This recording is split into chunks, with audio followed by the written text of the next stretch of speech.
Halo semua, balik lagi di channel Boknime. Sebelum kita mulai, klik tombol subscribe dan aktifkan lonceng notifikasinya supaya kalian tidak ketinggalan info dan teori terbaru mengenai One Piece. Sekarang lanjut ke pembahasan. Halo teman Boknime, pada kesempatan kali ini Boknime membahas cerita selanjutnya. Sins memperlihatkan Saul yang sudah bangkit kembali. Walau tubuhnya masih dalam keadaan terluka akibat ulah dari Sommers beberapa waktu yang lalu, tapi sekarang ini sang raksasa itu sedang berjalan pelan-pelan menuju ke perpustakaan burung hantu.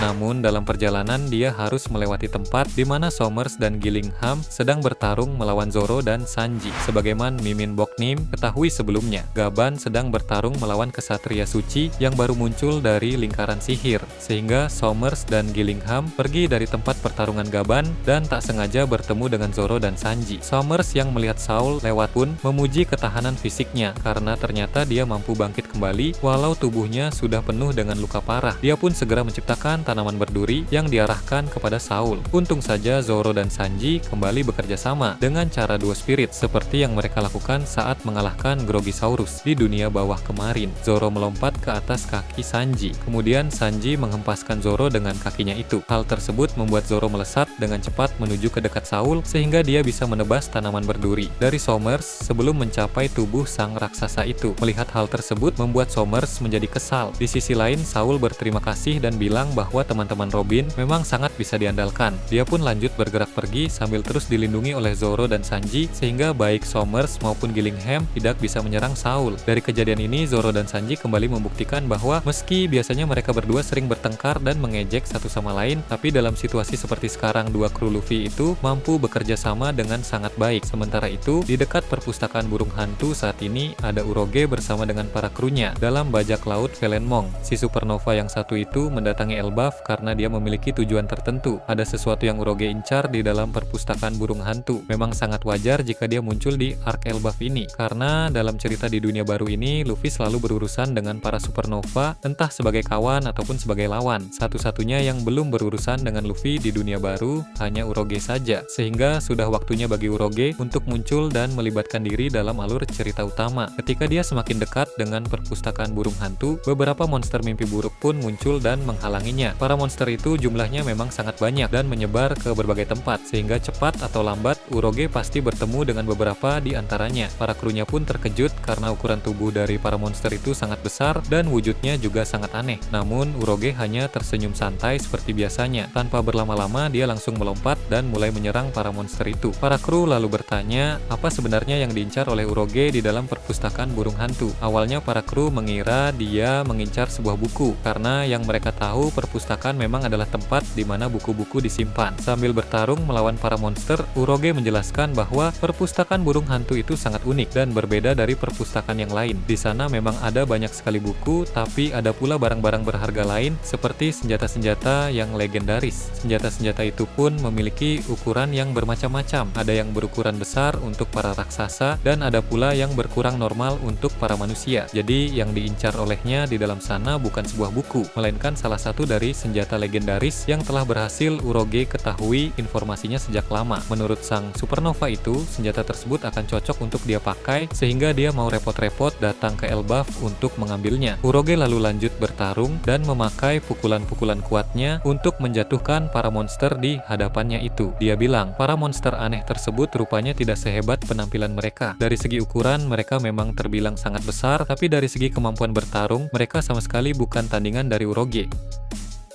Berpindah ke tempat lain, cerita memperlihatkan lokasi di mana Dragon sedang bertarung melawan Garling saat ini. Tentu tidak lupa kalau Morgan setelah menerima kabar dari informan bahwa Dragon berhasil menusuk tubuh Garling dengan cakar naga miliknya. Bahkan ada juga bukti foto dari kejadian tersebut yang mengindikasikan kalau Garling sedang tergeletak di tanah, sehingga hal itu membuat Morgan merasa senang. Nah, kini akhirnya tempat pertarungan Dragon melawan Garling pun disorot kembali. Dragon telah berhasil memakai teknik cakar naga dengan haki yang sangat besar. untuk menusuk dan melukai Garling. Luka itu tidak bisa regenerasi ulang. Hal itu karena sama seperti Skopper Gaban, Dragon pun tahu kelemahan dari kemampuan regenerasi tersebut. Meski sempat terkejut karena lukanya tidak kunjung pulih kembali, Garling masih berusaha terlihat cukup tenang dan berkata bahwa luka yang dia terima itu masih belum apa-apa. Dia juga tidak heran mengapa Dragon mampu melukai tubuhnya, karena sebagai musuh besar dari pemerintah dunia, tentu Dragon sudah mencari tahu soal kekuatan regenerasi beserta kelemahannya. Namun Garling menegaskan bahwa regenerasi bukan satu-satunya kemampuan yang dia miliki. Sang Gorosei baru itu segera mengeluarkan Haos Shoku Haki yang sangat kuat, sehingga Dragon juga menggunakan Haos Shoku Hakinya yang terbentuk seperti barir di sekitar tubuhnya sebagai sebuah pertahanan. Kemudian diperlihatkan scenes di mana Garling dengan bentuk monster Zoan mitologi. Dalam proses perubahan itu, haki yang sangat kuat bercampur dengan aura keberadaan yang sangat menakutkan terpancar dari tubuh Garling. Hal itu membuat lingkungan sekitar menjadi terpengaruh, seperti guncangan di lautan, beberapa kapal menjadi hancur, dan orang-orang lemah yang ada di sekitar sana pingsan karena tak mampu menahan tekanan dari kekuatan tersebut. Ternyata, lagi-lagi pengguna buah iblis Mythical Zoan memanglah dapat menyembuhkan dirinya sendiri walaupun mendapatkan luka serius. Tampilan scenes kebangkitan Zoan milik Garling ditandai asap yang muncul di sekujur tubuhnya disertai petir hitam. Ternyata itu salah satu proses pemulihan diri dari Garling. Walaupun proses penyembuhan lebih lama dari regenerasi instan milik Imusama, tapi itu membantunya dalam menghadapi Dragon. Ini menegaskan bahwa buah iblis Garling itu adalah tipe Mythical Zoan karena kekuatan buah iblis Mythical Zoan memang identik dengan kemampuan pemulihan diri. Jadi bisa dibilang Garling ini memiliki dua jenis kemampuan pemulihan. Yang satu adalah kemampuan regenerasi instan khas para Gorose dan Kesatria Suci, dan yang satu lagi kemampuan pemulihan diri dari kekuatan buah iblis Mythical Zoan miliknya. Meski proses pemulihan dari kekuatan Mythical Zoan ini tidak secepat regenerasi instan, tapi setidaknya itu bisa sedikit demi sedikit menyembuhkan luka yang ada di tubuh Garling. Dragon pun berkata, akhirnya orang itu akan segera memakai kekuatan sejatinya. Terlihat Ivankov terkejut dan Ivankov pun bertanya pada Dragon apa yang sedang terjadi. Dragon meminta temannya itu untuk tenang saja, karena hal ini sudah Dragon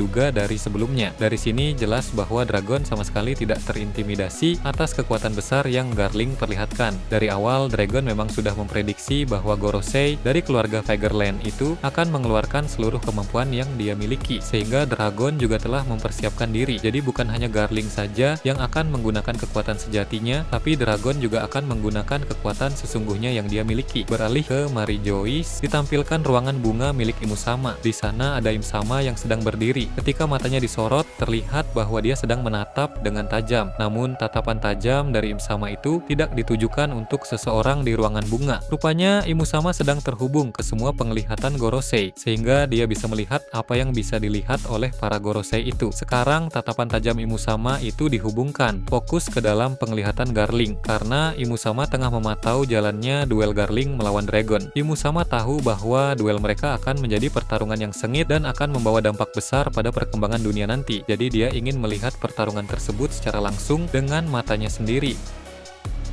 Beralih ke tempat lain yang jauh dari sana, ditampilkan Pulau Sphinx yang merupakan kampung halaman Shirohige. Di tempat itu ada Marco yang menetap di sana. Dia terlihat sedang melakukan pengobatan untuk para warga di sana, karena memang Marco adalah seorang dokter dan dia juga bisa menyembuhkan berbagai luka dengan kemampuan api biru penyembuh yang dia miliki. Setelah beres mengobati para warga, Marco mengambil Denden Mushi dan mulai berbicara dengan seseorang. Rupanya orang yang sedang berbicara dengannya itu adalah Rayleigh. Mereka berbincang tentang banyak hal, mulai dari perang Wano beberapa waktu yang lalu hingga peristiwa-peristiwa penting yang sedang terjadi saat ini. Dari sana keduanya sepakat bahwa dunia memang sedang berada dalam kekacauan besar. Kemudian Marco bertanya, sekarang Rayleigh sedang berada di mana? Nah, sang wakil kapten dari bajak laut Roger itu lalu menjawab dia sedang berada di Pulau Elbaf. Namun dia masih menunggu para mantan kru Roger yang lain yang juga sedang menuju ke sana. Marco cukup terkejut lalu berkata, itu berarti Rayleigh akan terlibat pertempuran bersama bajak laut topi jerami. Karena dari berita yang sudah beredar, Marco tahu bahwa Luffy dan kawan-kawan sedang berada di Pulau Elbaf sekarang ini. Rayleigh pun membenarkan hal tersebut. Menurut Rayleigh, dalam keadaan dunia seperti sekarang ini, sudah bisa ditebak bahwa perang terbesar sepanjang sejarah akan segera terjadi tak lama lagi. Maka dia pun merasa sudah waktunya untuk kembali bertemu dengan Luffy, karena si topi jerami itu akan menjadi tokoh yang paling penting dalam perang besar tersebut. Rayleigh juga bilang kepada Marco bahwa orang sekuat Marco juga akan dibutuhkan dalam dalam perang yang akan datang. Jadi dia harap Marco bersiap-siap. Bila nanti harus beraksi kembali, tiba-tiba Marco merasakan ada yang sedang mendatangi Pulau Sphinx. Tapi belum jelas apakah orang yang datang itu teman atau musuh. Marco pun segera mengakhiri pembicaraannya dengan Rayleigh untuk mengecek siapa yang mendatangi pulau tersebut. Jika itu adalah musuh, maka berarti akan terjadi pertarungan lagi di Pulau Sphinx yang akan melibatkan Marco dan para mantan kru bajak laut Shiroigi yang lain kembali ke Pulau Elbaf. Cerita memperlihatkan Fujitora, beberapa serapim, dan pasukan besar angkatan laut yang sudah datang di dunia matahari. Seperti yang kita ketahui sebelumnya, Fujitora membawa armada besar ke sana atas perintah dari Akainu. Tujuan utama mereka adalah untuk meringkus bajak Loterami dan memastikan misi para kesatria suci di sana tidak mendapat kesulitan. Mengapa Fujitora dan pasukan bisa naik dengan cepat ke dunia matahari itu? Karena sejak dari pantai sebelumnya, dia memakai kekuatan buah iblisnya untuk membuat kapal-kapal melayang dan terbang ke bagian atas. Maka tak heran sekarang mereka sudah tiba di dunia matahari. Kemudian kapal mereka diparkir di suatu pelabuhan di sebuah desa dan sekarang mereka sedang dalam perjalanan menuju ke area sekolah walrus. Namun di tengah perjalanan, mereka malah bertemu dengan para monster mimpi buruk ciptaan Gillingham. Berhubung pada awalnya Gillingham belum tahu pasukan angkatan laut akan datang ke sana, maka dia hanya memerintahkan para monster-monster itu untuk tidak menyerang para kesatria suci saja. Sedangkan semua orang di luar kesatria suci adalah musuh bagi para monster. Dengan begitu, ketika monster-monster itu bertemu dengan angkatan laut secara kebetulan, maka mereka pun hendak menyerang para angkatan laut tersebut. Tanpa berlama-lama, para serapim yang dibawa oleh Fujitora segera menembak dengan laser. Masing-masing dari mereka sukses menembakkan satu monster dengan sangat mudah dan cepat. Tentu para serapim itu jauh lebih kuat dibanding para monster-monster itu. Sementara itu, para monster sisanya diatasi langsung oleh Laksamana Fujitora. Dia memakai tekanan gravitasi besar yang difokuskan ke tubuh para monster-monster yang ada di sana, sehingga para monster itu seketika langsung hancur. Ternyata tidak hanya satu atau dua monster saja yang hancur, serangan gravitasi dari Fujitora itu langsung menghancurkan puluhan monster sekaligus. Pemandangan ini menegaskan betapa besarnya kekuatan yang dimiliki oleh Fujitora. Kekuatan gravitasi benar-benar sangat diuntungkan untuk melawan monster-monster berukuran besar itu. Di tempat Zoro dan Sanji yang sedang bertarung melawan Somars dan Gillingham, mereka bisa merasakan adanya aura keberadaan dari orang kuat yang sedang mendekati area sekolah walrus. Sanji bertanya-tanya, aura siapa yang dia rasakan ini? Karena Sanji belum pernah bertemu dengan Fujitora sebelumnya. Nah, Zoro pun menjawab, tidak salah lagi bahwa ini adalah aura keberadaan dari seorang admiral yang pernah bertarung melawannya di kerajaan Dressrosa yang lalu. Dulu saat di kerajaan Resa, Zoro pernah bentrok singkat melawan